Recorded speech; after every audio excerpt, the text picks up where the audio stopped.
Assalamualaikum warahmatullahi wabarakatuh.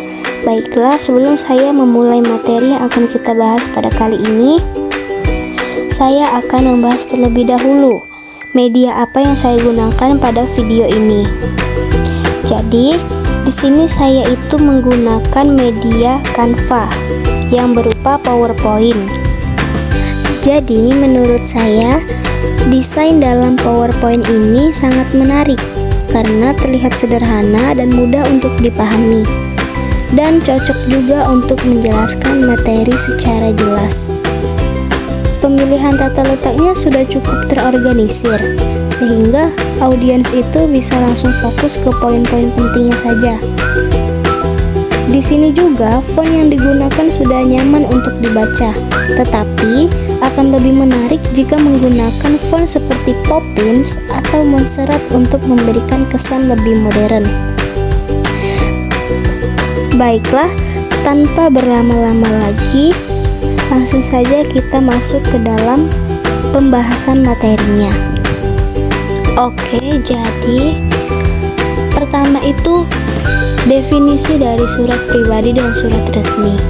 Nah, definisi dari surat pribadi ini yaitu surat yang ditujukan kepada individu tertentu, seperti keluarga atau teman, untuk menyampaikan suatu informasi pribadi. Biasanya bersifat informal dan menggunakan bahasa sehari-hari. Kemudian, ada pula definisi dari surat resmi, yaitu surat yang ditujukan kepada instansi atau individu dengan keperluan formal. Contohnya seperti permohonan izin, undangan resmi, atau pemberitahuan. Biasanya surat resmi ini menggunakan bahasa yang formal dan baku. Kemudian selanjutnya, unsur-unsur surat pribadi dan surat resmi. Jadi, seperti yang ada di PowerPoint itu, unsur-unsur dari surat pribadi ini ada tanggal surat, salam pembuka, isi surat, salam penutup, dan tanda tangan. Kemudian, unsur-unsur dari surat resmi ini yaitu kop surat, tanggal surat, nomor surat, perihal, alamat tujuan, salam pembuka, isi surat, penutup, tanda tangan, dan nama pengirim. Selanjutnya, kaidah kebahasaan.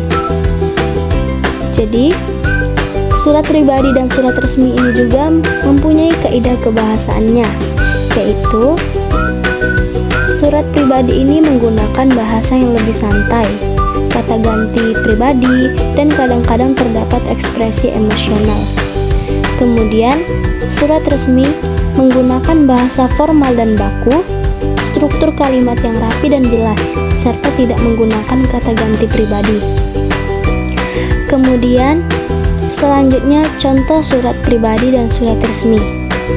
Setelah ada definisi, unsur-unsur, dan kaidah kebahasaan, ada pula contoh dari surat pribadi dan surat resmi ini, yaitu contoh surat pribadinya, misal surat untuk teman atau keluarga, atau bahkan untuk pacar. Kemudian, contoh surat resmi. Contohnya ini, misal surat izin, undangan, atau pemberitahuan kepada instansi atau perusahaan. Yang terakhir yaitu kesimpulan dari surat pribadi dan surat resmi. Jadi, surat pribadi ini adalah jenis surat yang ditulis untuk kepentingan pribadi atau non-formal. Surat ini biasanya digunakan untuk berkomunikasi dengan keluarga, teman, atau orang terdekat. Kemudian, surat resmi ialah jenis surat yang digunakan dalam konteks formal seperti urusan pekerjaan, pendidikan, pemerintahan, ataupun organisasi. Baiklah, saya rasa itu saja pembahasan materi pada kali ini. Jika ada kesalahan kata, saya memohon maaf. Semoga pembelajaran pada kali ini dapat dimengerti dan mudah untuk dipahami. Itu saja. Wassalamualaikum warahmatullahi wabarakatuh.